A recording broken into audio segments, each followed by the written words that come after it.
Buckle up. Today's docket is a marathon of landlord-tenant battles, from surprise roommates to unpaid rent. Think Judge Judy meets Monopoly foreclosure. Let's dive in before the gavel even cools. And it's for unauthorized occupants. Ma'am, what's your position on this? So my brother lives there. He is on the lease as an occupant there. So I recently got married and I moved to Westland, and I didn't think it would be an issue for my brother to live in the apartment since he's already on the lease for it. So I don't understand what the big issue is. More than just her brother. That's part of the problem, that there's multiple people living there. Your judge, I brought my mom with me. It's Joni Simpson. She's not on the docket. I called Six Trails and I recorded a phone call. I forgot the lady's name. It starts with an L. And she was trying to state that my mom lives there. My mom does not live there, and that's why I brought her to court today. And what the original thing was with Six Trails is if I wanted to sublease and get it fully out of my name, my mom would have to co-sign with my brother. So I wouldn't have any responsibility, and that's something that we discussed before in the past. But I did bring my mom, and my brother is on the lease. And I do have a recording with Six Trails trying to state that my mom. What about Evan Marshall? What about Evan Marshall? Evan Marshall. So this young boy, he has schizophrenia and he has bipolar disorder, and he would get into an argument with his mother. So my brother was like, come over here, chill out with me, so on and so forth. And then he would go back to his mom. Him and his mom even did a tour with Six Trails to get him his own apartment at Six Trails. They decided that it was too much, and now he lives at Red Roof Inn. So I don't see the issue with a friend coming over to get away from. Hold on. Here's what I'm going to do. Mm-hmm. I'm going to adjourn this for an in-person hearing, and I will set it for September 26, 2025 at 1 p.m. Mm-hmm. All right. And that'd be an in-person hearing. So everybody needs to be here. Now, Mr. Katz, are there 3 people that you've? Well, that's what I'm trying to find out. So if Ms. Nash can actually call me, can I give her my number, and maybe we can talk about this and see if we can get this matter resolved so we know exactly what's going on over there. Ms. Nash, what do you want to say? I do want to say, so rent was not paid. They cut off my internet web portal access in order to pay rent. We had an emergency down in Kentucky from a family member, and we sent a personal check that they also denied. So they're cutting off my way to pay rent on top of it. No, they're obligated to not accept payment from you once they file a termination case. Even through web? The law does not allow them to accept payments from you. Even through the web portal? So that's the whatever reason. Portal. Right. So, ma'am, what you can do is one of 2 things. When you come down next Friday, you can bring that amount of rent in cash and you can pay it to court escrow. Okay? Mm-hmm. That's one of the ways that you can do that, so that this case can proceed and we can try to get it resolved. All right? Okay. And can I give Ms. Nash my number? You can give me a call later today, Ms. Nash. Okay? Okay. Thank you. All right. Thank you. Thank you, Thank you so much, Judge Simpson. Thank you. Take care. Cheyenne claims her brother is on the lease. Sounds airtight, right? Not quite. Most leases require written landlord approval for anyone who actually lives there. Courts call it unauthorized occupancy. Tenants call it family sleepover. Big difference when rent money is on the line. Take care. Bushwood Properties versus Crystal Duff. Good morning, Your Honor. David Fancher on behalf of the plaintiff. And Justin Nicholson. I think Ms. Duff is here. Hello. Right. Yes. Hello. All right. What is plaintiff's claim? Your Honor, the total balance owing at this time is rent of $1,225. court costs of $188 for a total of $1,413. I actually had a conversation with Miss Duff yesterday, if I could tell the court.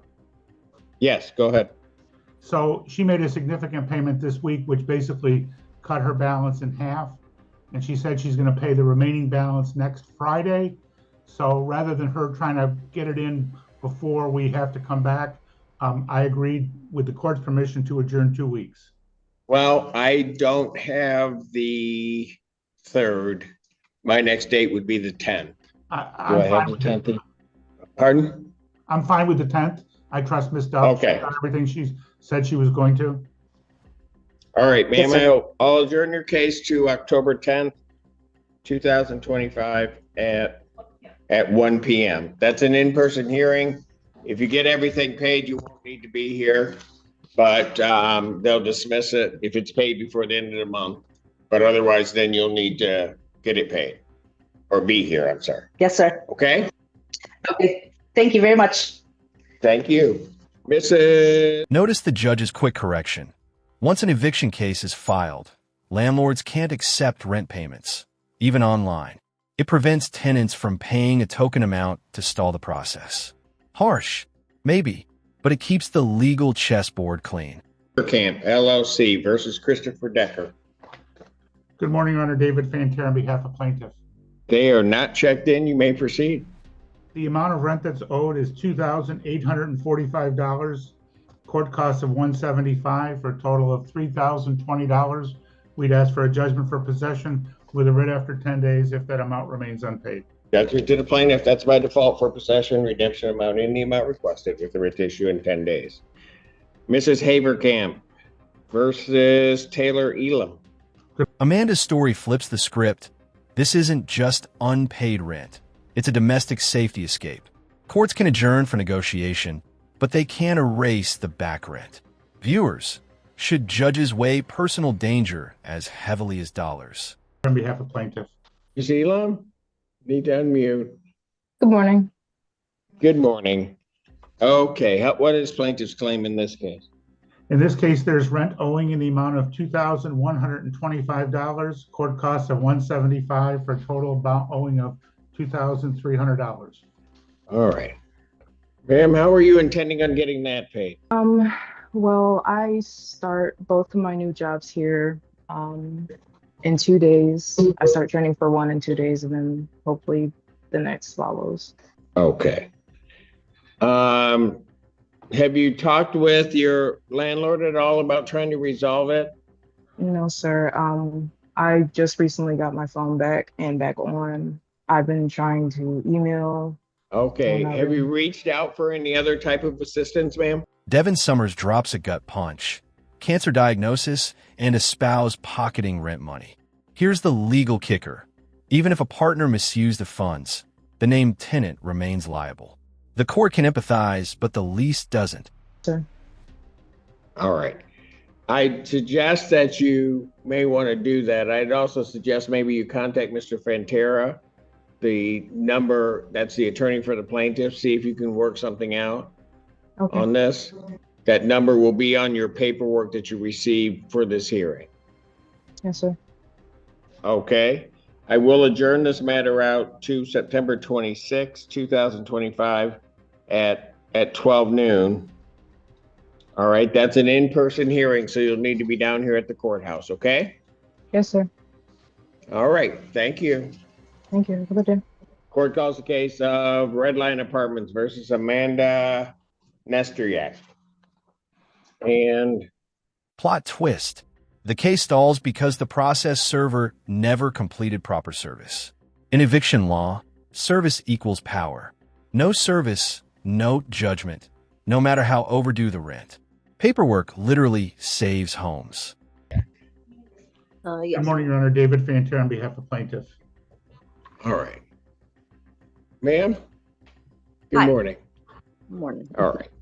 All right. What is plaintiff's claim? The amount of rent that's owed is $2,560. Court costs of $186 for a total of $2,746. 2746. All right. Ma'am, Yes. how So are you guys going to get this paid? So I had to move out for my son and my safety because my brother is going through a really bad addiction and he ended up becoming physical. And he's hiatus right now. I haven't heard anything from him. So I don't know what the next steps in ours is. And I had to move to Dearborn Heights with my mom. So I just Okay, had so you're not, hold on. So Michael is your brother? Yes. Okay. And so you're not in the unit, right? No, I moved out. I have a few things and I was gonna clean up after him and stuff because it was pretty bad. He keeps going in and out of the hospital and I don't understand, and it's just a lot of things, and for my safety, I had to leave.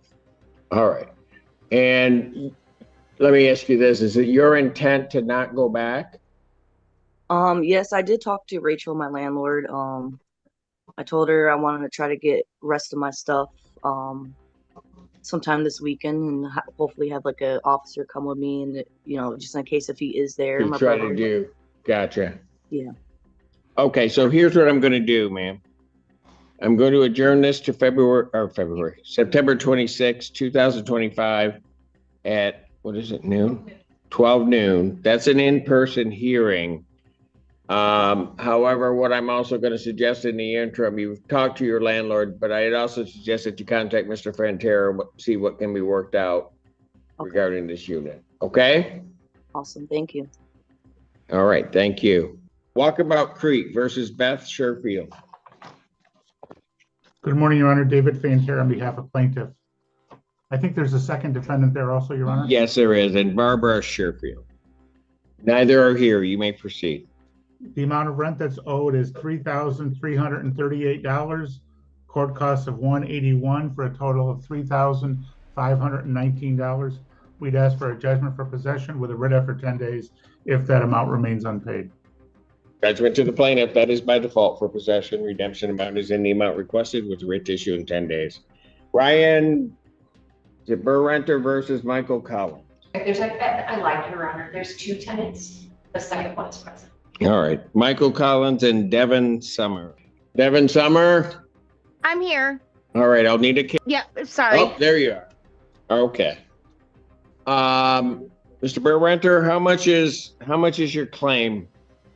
So the claim, well, hold on, Ms. Summers. I'm asking the plaintiff what his claim for rent is. Your Honor, the total amount owed, including court costs, is $3,623.16. Ma'am, how are you intending on getting this paid? okay, so it gets a little complicated. I've been paying my soon-to-be ex-husband $1,000 every month, which he never paid since, Ryan, was it July? Ryan? Yeah. Yeah, okay. So I've been paying him everything that I had. So that's on my husband. That will not come on video. And I just need until the 3rd to vacate, and everything that I have, my last paycheck, I'll give to Ryan. But that's all I have. My soon-to-be ex-husband stole all the money from me. Okay. I was blindsided by this about 2 weeks ago. Okay, I see. So you were giving money, it wasn't necessarily being paid over to the landlord, and correct. And now you're where you are. Okay. Yeah. So I'm here, like I have all the house packed up. I need, because I do have 2 kids that live with me. I need to figure out at least until the 3rd. And I talked to Ryan, and Ryan, what your text message was, that security deposit off, then I only owe you like $1,200 and something. Okay, so here's what I'm going to do. Rather than try to negotiate that at this proceeding, I just need until the 3rd to move everything out.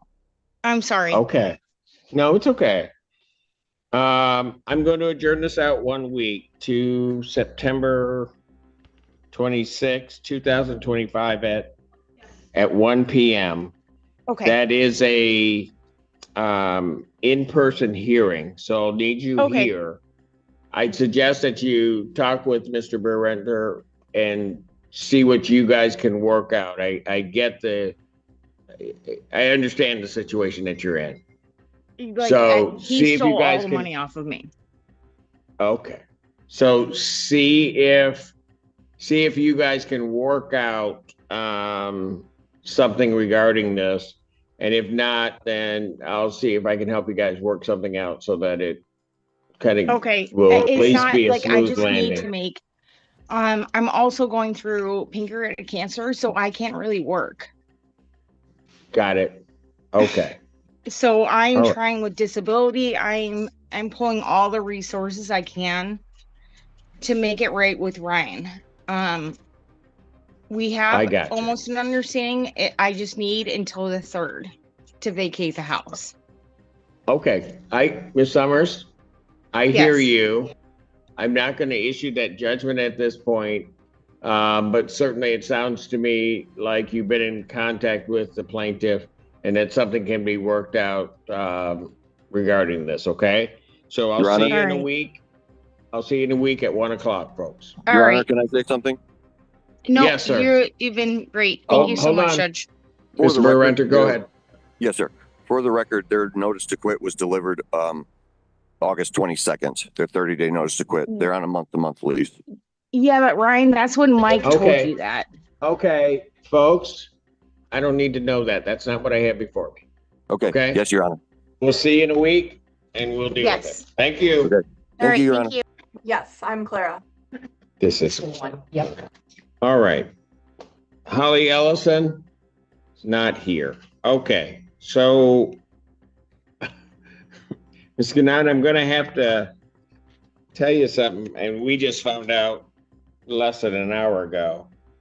The process server, which is JSG, did not serve your paperwork. They told us it was in a mailbox here at, I guess, at the sheriff's department or wherever their offices are, and it was not delivered. That's interesting. Okay. Okay. I mean, I'm just telling you what. So the mailing part of the service happened. Yes. But there has to be 2 parts to the service, and in some cases 3. Mm-hmm. But the actual physical service just didn't occur. Okay. So what I will do, so you don't have to refile, is I'm going to adjourn this out 1 week to September 26, 2025 at 8:30. So I'm going to set it for another first hearing. What would she need to get back down here? I would need an amended summons with that date on it, ma'am. Amended summons. Okay. Yeah, so if you come to the court, that you just need to fill out a new summons that could be attached to this so that they can then serve it. Okay. Okay? And let's see if we can get that to work. All right. Okay. Thank you. Oh, you're welcome. And I'll have my staff contact the clerk's office to let them know that you're coming and what I kind of want to see happen here. Okay? Okay. All right. Thank you. Robin Johnson versus Ebony Burrows. All right. This is Miss Johnson. I do not have Miss Burrows. And I don't have an in-person hearing. If they don't appear at that time, then I can grant a judgment to you. Okay? Okay. When was that? I'm sorry. Your mic went out up until like 2 seconds ago. Okay. September 26th, next Friday. That's at 1 o'clock. That's an in-person hearing. 1 o'clock. Okay. Thank you. Okay. Thank you, ma'am. All right. Have a good one. You do the same.